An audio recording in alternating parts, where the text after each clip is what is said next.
Hello students, आप कैसे हैं। आशा है कि आप सभी लोग घर पे स्वस्थ एवं मस्त होंगे। मैं आशुतोष मिश्रा आपका अपने पसंदीदा यूट्यूब चैनल एएस एजुकेशन पर स्वागत करता हूं।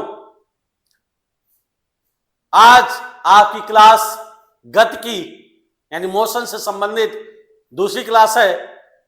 पहली क्लास में मैंने आपको गति के संबंध में कुछ परिभाषाओं को बताया था।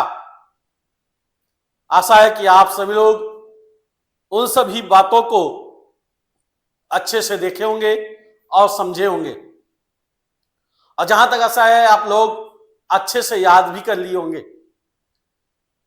तो कुछ टॉपिक आज हम और चर्चा करेंगे उनके विषय में, और आशा है कि आप सभी लोग उसको भी अच्छे से ध्यान से देखेंगे और कुछ एग्जाम्पल सहित हम उसको समझेंगे, और एक दो क्वेश्चन हम कल के टॉपिक से संबंधित लगाएंगे। तो देर न करते हुए आज की क्लास को हम स्टार्ट करते हैं मोशन के पार्ट 2 को। तो आइए स्टार्ट करते हैं अपनी क्लास मोशन पार्ट 2। इसके पहले मैंने आपको सदिश राशि, अदिश राशि, सदिश राशि क्या होती है, अदिश राशि क्या होती है उनके विषय में बताया। गति किसे कहते हैं उसके विषय में बताया।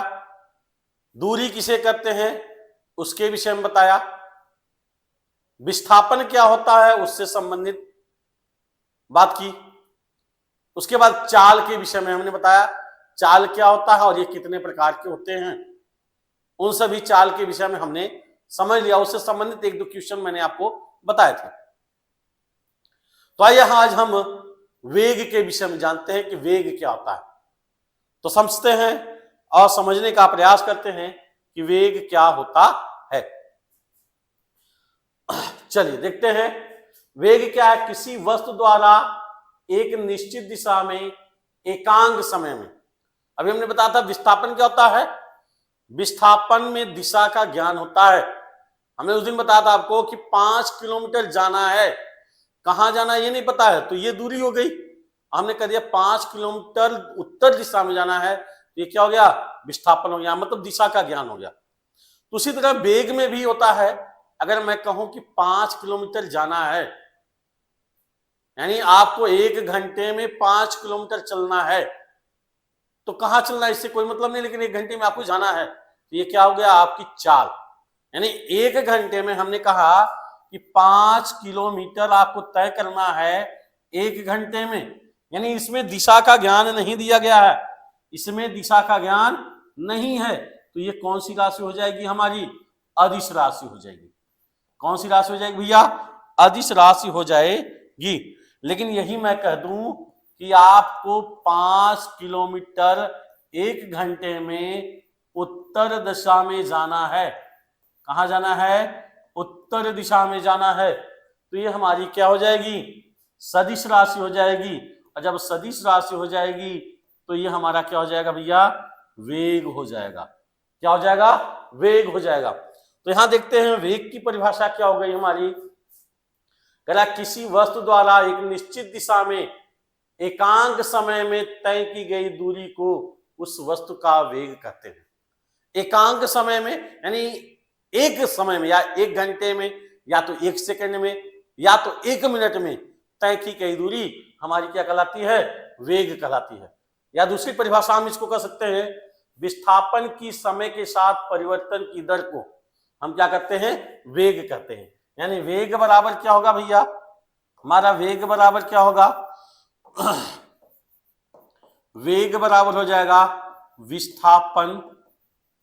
विस्थापन बटे समय अंतराल, या समय, विस्थापन बटे समय, ठीक ना, विस्थापन बटे समय। यानी हमारी विस्थापन कितना है, 5 किलोमीटर विस्थापन है, और समय कितना हमारा, 1 घंटा। तो हमारा वेग क्या हो जाएगा भैया, 5 किलोमीटर प्रति घंटा।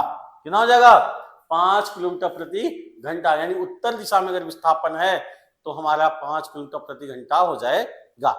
अब इसको हम किससे प्रदर्शित करते हैं, इसको v से व्यक्त करते हैं। किससे भैया?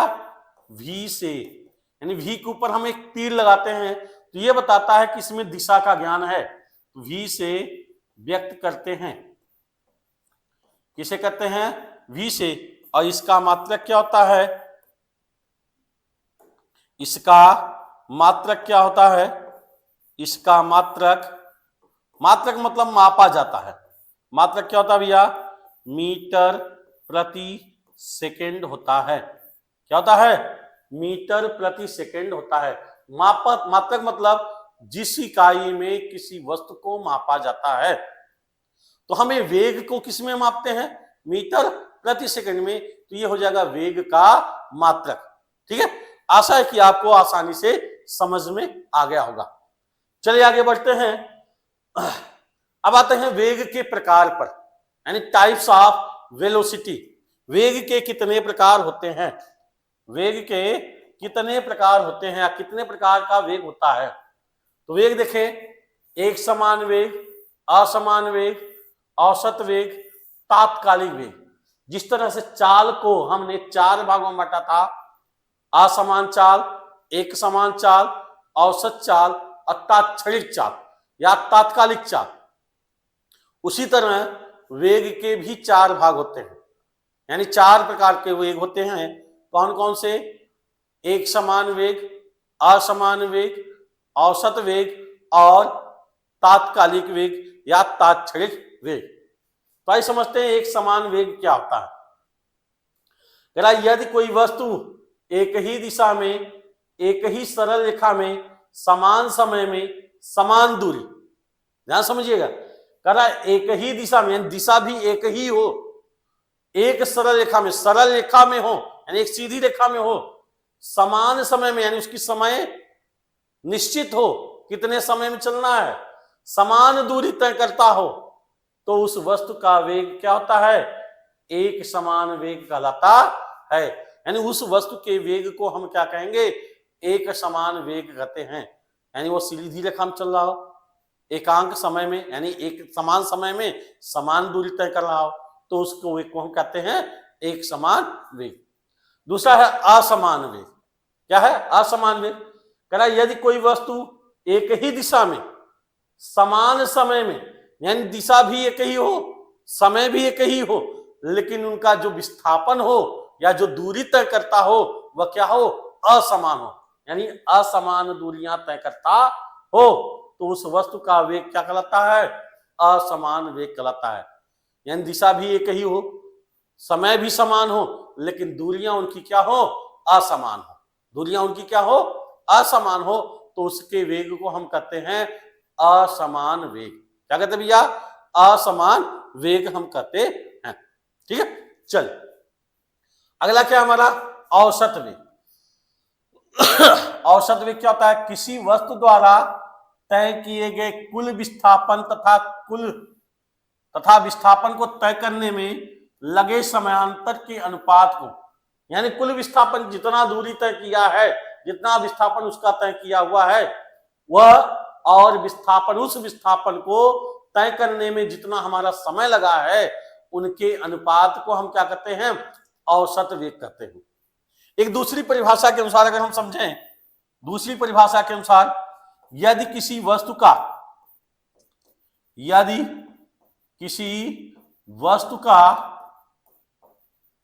का प्रारंभिक वेग क्या हो भैया? प्रारंभिक वेग u हो, प्रारंभिक वेग u हो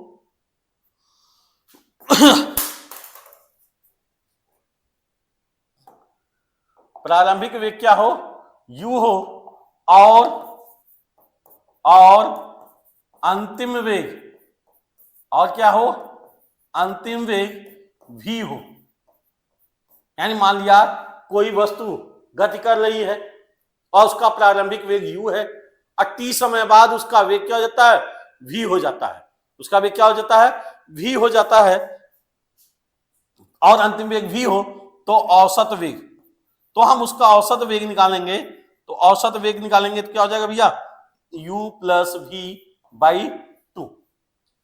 यानी प्रारंभिक ये वेग क्या हो गया? u मीटर प्रति सेकेंड, यानी एक सेकंड में u चला, दूसरे सेकंड में v बराबर, यानी अंतिम वेग क्या हो गया v मीटर प्रति सेकंड, यानी दूसरा सेकंड क्या हो गया v हो गया।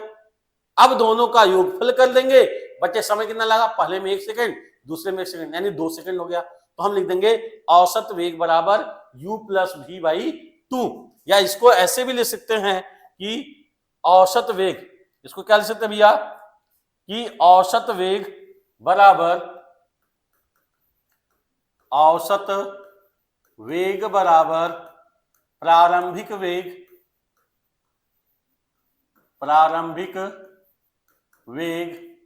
प्लस अंतिम वेग बटे 2। क्या लिख सकते हैं, प्रारंभिक वेग प्लस अंतिम वेग बटे 2। अब प्रारंभिक वेग को हम किससे प्रदर्शित करते हैं, यानी प्रारंभिक वेग क्या हो गया हमारा, प्रारंभिक वेग हमारा क्या हो गया भैया, प्रारंभिक वेग की बात करें तो प्रारंभिक वेग हमारा हो जाएगा u, और अंतिम वेग क्या हो जाएगा, v हो जाएगा। अब बात आती है कि हमने कहा कि किसी वस्तु को हमने छत से छोड़ दिया, क्या किया भैया, छत पर से, यानी कितनी ऊंचाई से हमने उसको छोड़ दिया। तो जब छोड़ दिया तो उसका प्रारंभिक वेग क्या हो गया, तो प्रारंभिक वेग क्या होता है, यानी जब किसी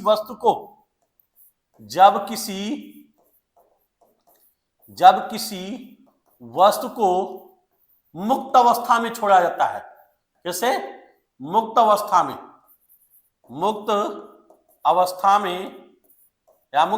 से छोड़ा जाता है तो उसका प्रारंभिक वेग क्या होता है, शून्य होता है। उसका प्रारंभिक वेग क्या होता है भैया, शून्य होता है। उसका प्रारंभिक वेग शून्य होता है, यानी जब किसी वस्तु को हमने मुक्त अवस्था में छोड़ दिया, ऊपर से छोड़ दिया, तो उसका वेग, प्रारंभिक जो वेग होगा वह शून्य होगा। और जब अंतिम वेग, यानी पृथ्वी से टकराने से पहले अगर पृथ्वी पर टकरा जा रहा है तो अंतिम वेग क्या हो जाएगा, शून्य हो जाएगा। यानी यदि वस्तु पृथ्वी से टकराए या रुक जाए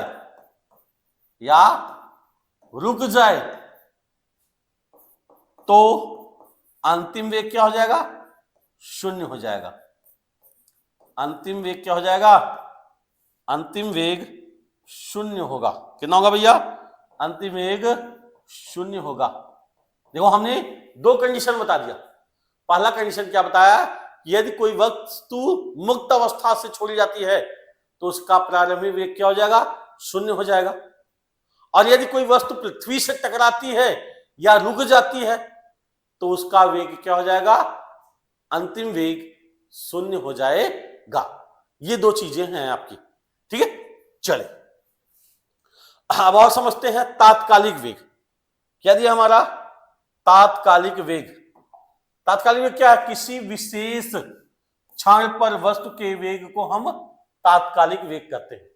यानी किसी विशेष क्षण में, कोई एक विशेष क्षण है, उस अवस्था में हम निकालेंगे तो उसका तात्कालिक वेग क्या होगा, शून्य। औसत उसके वेग को हम क्या कहते हैं, तात्कालिक वेग या तात्क्षणिक वेग कहते हैं। अब ने मान लिया, अब हम यहां पर मान लेते हैं भैया, मान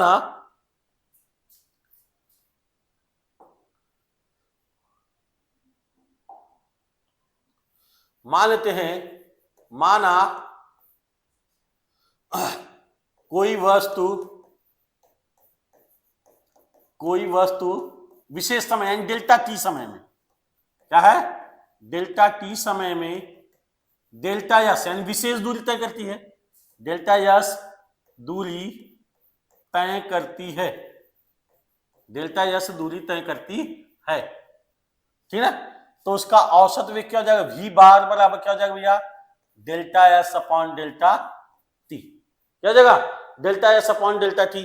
और जब हम v निकालेंगे तो इसका लिमिट हो जाएगा, limit delta T tends to 0 delta S upon delta T, यानी v इक्वल टू कितना हो जाएगा हमारा, जब लिमिट हम लगाते हैं तो डेल्टा किस में बदल जाता है, डिफरेंशिएशन में। किसमें बदल जाता है भैया? डिफरेंशिएशन, यानी अवकलित रूप में हो जाता है। किसमें हो जाता है? अवकलित रूप में। किसमें हो जाता है? अवकलित रूप में। यानी अवकलित रूप क्या होता है? D by D T, D by D T. इसके में डी बाई डी टी, यानी टी के सापेक्ष है तो D by D T, x के सापेक्ष है तो डी बाई डी एक्स। तो यहां पर क्या हो जाएगा? जब लिमिट हमने लगा दिया, लिमिट का मतलब एक सीमा निर्धारित कर दी कि डेल्टा टी का मान जीरो की ओर अग्रसर हो रहा है, जीरो की ओर बढ़ रहा है, तो उसका मान किस में हो जाएगा? डिफरेंशिएशन में हो जाएगा, यानी अवकलित रूप में हो जाएगा। तो v का मान कितना आ जाएगा? ds upon dt। यही हमारा क्या होता है भैया? तात्क्षणिक वेग या तात्कालिक वेग होता है। क्या कहते हैं इसको? तात्क्षणिक वेग या तात्कालिक वेग कहते हैं। ठीक है, चलिए अब समझते हैं त्वरण को। क्या भैया? त्वरण के विषय में। अगला क्या हमारा? त्वरण। त्वरण क्या होता है? त्वरण क्या होता है समझेंगे। त्वरण को हम क्या कहते हैं? वेग परिवर्तन की दर को, वेग परिवर्तन की दर को क्या कहते हैं? त्वरण कहते हैं। क्या कहते हैं भैया? त्वरण कहते हैं। किसको कहते हैं? वेग परिवर्तन की दर को। वेग परिवर्तन मतलब तो त्वरण बराबर क्या हो जाएगा? वेग परिवर्तन, यानी वेग परिवर्तन, वेग में बदलाव, वेग परिवर्तन बटे दर, दर मतलब समय, वेग परिवर्तन बराबर बटे समय अंतराल। क्या हो जाएगा? समय अंतराल। अब हम मान लेते हैं, माना वेग परिवर्तन, यानी माना कोई वस्तु प्रारंभिक वेग u से चलना प्रारंभ करता है। किससे? u से चलना प्रारंभ करता है। माना कोई वस्तु है, कोई गतिमान वस्तु है, वह क्या कर रही है? प्रारंभिक वेग u से चलना प्रारंभ करता है और डेल्टा टी समयांतराल बाद, डेल्टा टी समयांतराल बाद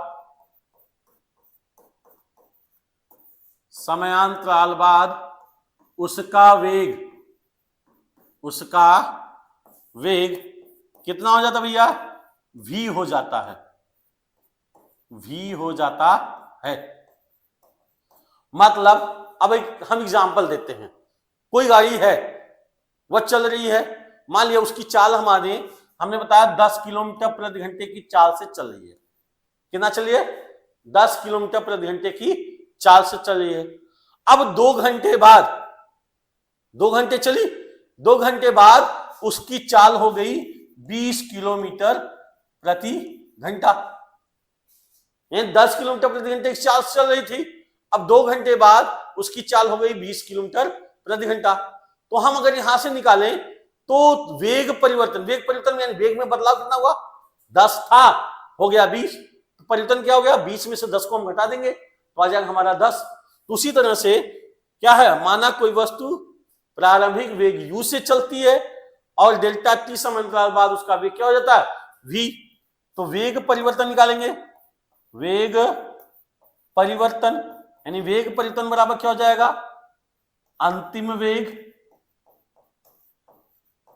अंतिम वेग माइनस प्रारंभिक वेग।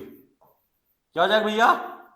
अंतिम वेग माइनस प्रारंभिक वेग। तो अंतिम वेग हो गया v और प्रारंभिक वेग हो गया कितना? u। और समय कितना है? Delta T. तो त्वरण पूछा है, तो त्वरण बराबर क्या हो जाएगा? यहां से हो जाएगा भैया त्वरण बराबर क्या हमने लिखा? वेग परिवर्तन बटे समयांतराल। तो वेग परिवर्तन हमारा कितना हुआ? v माइनस u और समय कितना हुआ? Delta T. तो ये हो गया हमारा त्वरण बराबर, यानी ए बराबर क्या हो गया भैया, v माइनस यू बटे डेल्टा टी। तो इसका मतलब त्वरण को किससे प्रदर्शित करते हैं, त्वरण को किससे प्रदर्शित करते हैं, ए से व्यक्त करते हैं। त्वरण को किससे व्यक्त करते हैं, ए से व्यक्त करते हैं। यानी हम ए मतलब क्या होता है, एसिलरेशन। ए मतलब क्या होता है भैया, एसिलरेशन। मतलब एसिलरेशन को जो पहला अक्षर है उससे प्रदर्शित करते हैं, यानी ए से प्रदर्शित करते हैं। अब इसका मात्रक अगर देखें तो वेग का मात्रक क्या होता है भैया, मीटर प्रति सेकेंड और बटे टी, टी यानी समय है, यानी इसका मतलब सेकेंड। तो इसका मात्रक क्या हो जाएगा, इसका मात्रक क्या हो जाएगा, मीटर प्रति सेकेंड स्क्वायर होता है। क्या होगा मात्रक, इसका मात्रक मीटर प्रति सेकेंड स्क्वायर होता है। ठीक है, तो आशा है कि आपको समझ में आ गया होगा। हमने क्या बताया, वेग, वेग किसे कहते हैं, यानी विस्थापन की दर को वेग, यानी एकाक समय में तय की गई विस्थापन को वेग कहते हैं। ठीक है, अब वेग के कितने प्रकार होते हैं, 4 प्रकार हमने बता दिया। कौन कौन से, एक समान वेग, असमान वेग, औसत वेग और तात्कालिक वेग या तात्क्षणिक वेग। अब वेग के बाद क्या है, त्वरण। त्वरण क्या होता है, वेग परिवर्तन की दर को त्वरण कहते हैं, यानी ए बराबर v माइनस यू बटे डेल्टा टी। ये हो गया हमारा त्वरण। अब आते हैं हम अपने अगले टॉपिक, न्यूटन के गति के समीकरण। जब हमने वेग पढ़ लिया, त्वरण पढ़ लिया, तो उससे आधार पर न्यूटन ने, यानी आइजैक न्यूटन, इनका पूरा नाम क्या था, आइजैक न्यूटन। क्या नाम था भैया, आइजैक न्यूटन। इनको भौतिकी का जनक भी कहा जाता है। क्या कहा जाता है, भौतिकी का जनक, भौतिकी का जनक। इसी तरह से अगर हम बात करें रसायन का जनक कौन था, रसायन के जनक यानी रसायन विज्ञान के जनक, रसायन विज्ञान के जनक कौन थे, कौन थे, अगर देखा जाए तो लेवाशिये। कौन थे भैया, लेवाशिये या लेवाजियर। इनका नाम कहीं कहीं मिलता है लेवाजियर, लेकिन नाम इनका था क्या, लेवाशिये। ठीक ना। और ये लेवाशिये किसकी खोज किए थे, ऑक्सीजन गैस की खोज किए थे। लेवाशिये ने क्या किया था, ऑक्सीजन गैस की खोज किया था। इनके साथ एक और वैज्ञानिक थे, पीबी सीले। कौन थे भैया, पीबी सीले। इनको भी माना जाता है रसायन जनक। इन्होंने किसकी खोज किया था, क्लोरीन गैस की। किसकी खोज किया था, क्लोरीन गैस की खोज किया था। क्लोरीन गैस की खोज किया था इन्होंने, ऑक्सीजन गैस की खोज किया था। और इनको क्या कहता है, रसायन विज्ञान के जनक। लेकिन भारत में रसायन के जनक को किसको कहा जाता है, रसायन के जनक भारत में किसको कहता है, डॉक्टर प्रफुल्ल चंद्र राय। किसको कहते हैं भैया, डॉक्टर प्रफुल्ल चंद्र राय। इन्होंने भारत में केमिस्ट्री के विषय में बताया था, रसायन विज्ञान के जनक होता है। लेकिन हम आइजैक न्यूटन की बात करें तो इनको क्या कहता है, भौतिकी का जनक। ये एक ऐसे वैज्ञानिक थे कि जो लगभग हर विषयों में अपने आप को प्रदर्शित करते हैं। और सबसे ज्यादा भौतिक के विषय में इन्होंने ही प्रमेय, यानी इन्होंने भौतिक के सिद्धांत को दिया है। इन्होंने जैसे न्यूटन के गति का समीकरण दिया है, न्यूटन के गति का नियम, यानी न्यूटन के गति का नियम, 3 नियम की व्याख्या किया है। जड़त्व के नियम की व्याख्या, बल के नियम की व्याख्या, कार्य क्रिया प्रतिक्रिया के नियम की व्याख्या।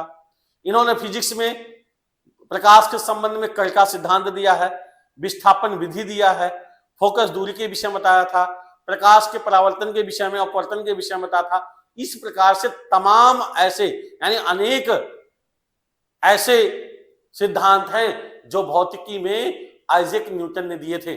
इसलिए भौतिकी के जनक किसको माना जाता है, आइजैक न्यूटन। ठीक है, तो इन्होंने, आइजैक न्यूटन ने क्या किया था, गति के 3 समीकरण दिए थे। कितने समीकरण दिए थे भैया, 3 समीकरण दिए थे।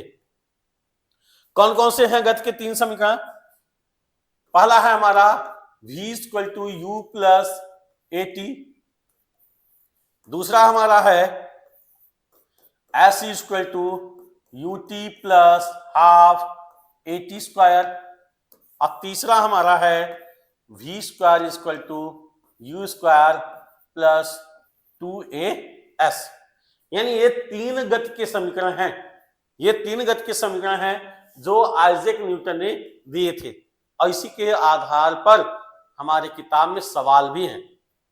तो इसको हम आपको कल बताएंगे कि ये तीनों कैसे प्रूफ होते हैं। आशा है कि आपको अच्छा लगेगा। तो आज अगर अच्छा हो, यानी आज के लिए बस इतना ही, तो प्लीज लाइक शेयर और सब्सक्राइब करना मत भूलिएगा। ठीक है, आज के लिए बस इतना ही, धन्यवाद।